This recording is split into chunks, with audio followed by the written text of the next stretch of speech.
Welcome to the Deep Dive. When you hear the name Rosa Parks, chances are you picture the bus. Right? That one moment, yeah. That quiet defiance, it's iconic. It really is. Yeah.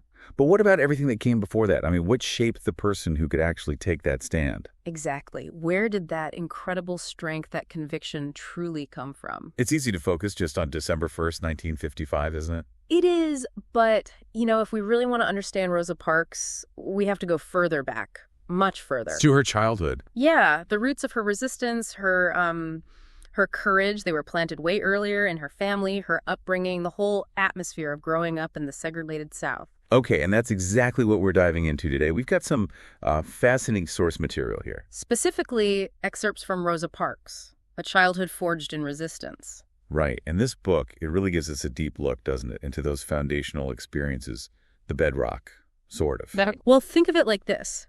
You can admire a huge, strong tree, right?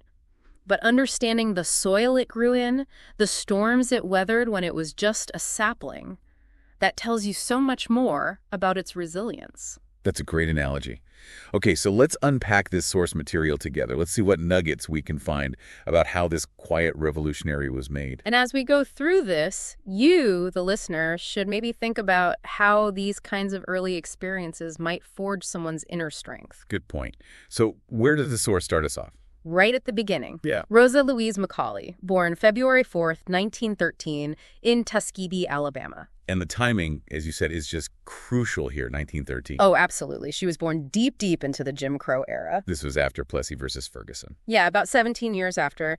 That's the Supreme Court case that basically gave the green light to separate but equal, which, of course, meant separate and deeply unequal. So Jim Crow wasn't just a law in the books, it was. It was the entire oppressive structure of daily life in the South, everywhere. And the source tells us about her parents. It does. Her mother, Leona Edwards Macaulay, was a teacher, and her father, James Macaulay, was a carpenter. A teacher.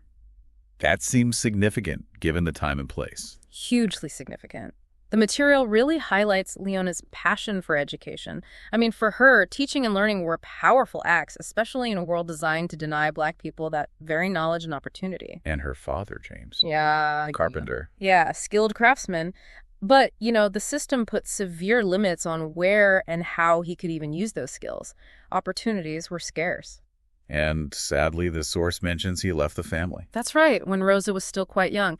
So Leona, now a single mother, trying to navigate this incredibly hostile environment. What did she do? She made a tough decision. She moved with the children back to her parents' farm in a place called Pine Level, Alabama. Okay, Pine Level. And this is where Rosa would spend most of her formative years. And it's there, on that farm, with her mother's parents, that things really start to shape her. Profoundly.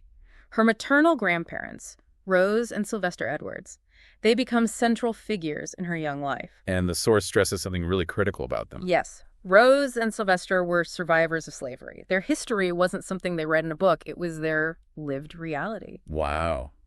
And her grandmother, Rose, the book talks about her stories. Oh, yeah. Rose carried that history. The absolute horror of it, people being bought and sold, families torn apart, the constant degradation. It's unimaginable. But crucially, the source points out her stories weren't only about suffering, they were also about resistance. Small acts of resistance. Exactly. Things like learning to read in secret, finding ways to keep families together against all odds, just maintaining dignity when the world tried to strip it away. And this is where we see that direct link to Rosa's character forming. Absolutely. The source says these stories, this legacy, became the bedrock of Rosa's character. It taught her that resistance wasn't just, a choice, it was a sacred duty. The sacred duty, passed down. It's a powerful concept, isn't it? Fighting back wasn't just political, it was moral, almost spiritual, like it was part of her inheritance. Okay, so that's her grandmother, Rose. What about her grandfather, Sylvester? The source paints quite a picture of him. Ooh, Sylvester, yeah. He was a landowner, which was already rare and, frankly, dangerous for a Black man back then. And a fierce protector. Totally. The image of him sitting on the porch with a shotgun, keeping watch for the Ku Klux Klan, it just sticks with you. And the source says this wasn't just him being defensive, right? It was a deliberate stance? It calls it a calculated stance against intimidation. He was actively projecting, don't mess with us, you will not terrorize us here. He was drawing a line. Exactly, not passive at all. He was meeting that threat head on, visually. And young Reza saw this every day. And she spoke about it later. She did. The source quotes her directly. I remember thinking that whatever happened to me, I would never let anyone intimidate me again. Wow. To internalize that lesson so young, so directly. It seems Sylvester's example showed her that, standing your ground, defending your dignity, sometimes that requires real presence, a refusal to back down, even when you're facing terror. It feels like a key insight from the source. Her courage wasn't just spontaneous. It was modeled for her. Right there on that porch, she saw what facing down fear looked like. And she definitely needed those lessons, didn't she? Growing up under Jim Crow. Constantly. That shadow was everywhere. Pine Level, like the rest of the South, was rigidly segregated. The basics we know, like water fountains, restrooms. Schools, buses, everything. Always separate and decidedly unequal. It wasn't just inconvenient, it was a system designed to humiliate and control. And the source really gets into the daily grind of it, doesn't it? The small things that wear you down. Yeah, think about being a kid, seeing white children treated with respect while you're essentially invisible, or watching respected Black adults having to step off the sidewalk for white people, even addressing white kids as sir or ma'am. That's sickening.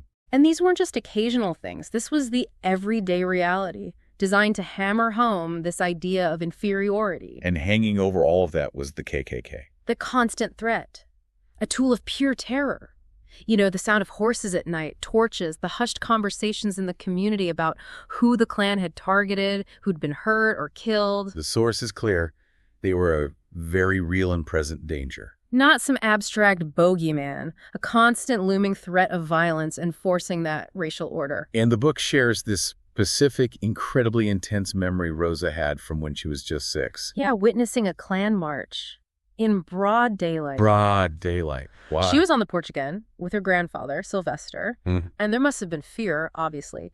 But the source describes her reaction as this mix, a mixture of fear and defiance. Fear and defiance at 6. And what's really striking is what she recalled later. She said, I was not afraid. I don't know why I wasn't afraid, but I wasn't. That's amazing. Mhm. And the source connects this directly to her later character. It suggests this terrifying childhood experience, standing next to her grandfather's strength, might have actually solidified that core of, fearlessness, or at least that stubborn refusal to be cowed. That seems like a pivotal moment, almost forging that part of her. It's a powerful idea. The terror was real, but maybe her internal response, anchored by her grandparents, was defiance. It wasn't just something she got through, it actively shaped her. Okay, so we have these powerful lessons at home, the harsh realities outside. What about education? That seems like another key thread. A huge one. The source emphasizes that for her family, just pursuing education was an act of resistance. How so? Well, it was a way to gain knowledge, gain power, in a system specifically designed to keep Black people ignorant and powerless. Knowledge was power. And her mother, Leona, being a teacher. She started teaching Rosa at home, by lamplight, even before she could go to any formal school. What were the formal schools like? Severely limited. Segregated, usually just one room for all grades. Resources were minimal. Books were old hand-me-downs from white schools. And the school year was shorter. Much shorter, maybe 5 or 6 months compared to 9 for white kids. Often tied to the farming seasons, needing kids for field work. It wasn't designed to truly empower them. Just basic literacy, maybe? Pretty much. But despite all that, Rosa excelled, especially the source notes in history and literature. And that opened things up for her. It says these subjects opened her eyes. They showed her a bigger world, possibilities beyond the crushing limits of Jim Crow Alabama. It fueled her mind. This hunger for knowledge led to a big opportunity, right? When she was 11. Yes, she got the chance to attend the Industrial School for Girls in Montgomery. It was often called Miss White School. And this was different. Very different. It was a private school offering a much better education to Black students. And significantly, it was founded by white teachers from the North who were genuinely committed to challenging segregation through education. So academics, practical skills. Mm-hmm. But the source highlights something else, the philosophy. Absolutely. The core idea was teaching dignity and worth. The principal, Miss Alice White, treated the Black students with actual respect. Which must have been Radical. Profoundly countercultural in Montgomery in the 1920s. Imagine. It validated their humanity in a world constantly trying to deny it.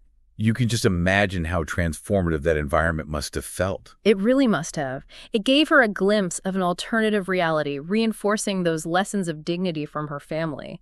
It showed that a different way was possible, at least within those walls. But her time there didn't last, unfortunately. No, tragically. Life intervened. She had to leave school, first to care for her grandmother, Rose, who was very ill. And then her mother, too. Yes, later she had to leave again to care for her mother, Leona. And because of these family responsibilities, these sacrifices, she actually never got her high school diploma. Wow, I didn't know that. But, and the source makes this really clear, her thirst for knowledge and justice never diminished. She kept learning on her own. Absolutely. Reading, constantly educating herself. She became more and more aware of the civil rights movement. Groups like the NAACP, the National Association for the Advancement of Colored People. So this self-education, combined with everything else. It all merged together. The family lessons, the lived experience of Jim Crow, the taste of respectful education. It helped her develop this really complete philosophy of resistance and dignity. She understood what was needed. Yeah, she saw that individual courage was essential, but so was knowledge, and crucially, the need for collective action to make real change happen. Okay, so when you connect all those threads, Yeah.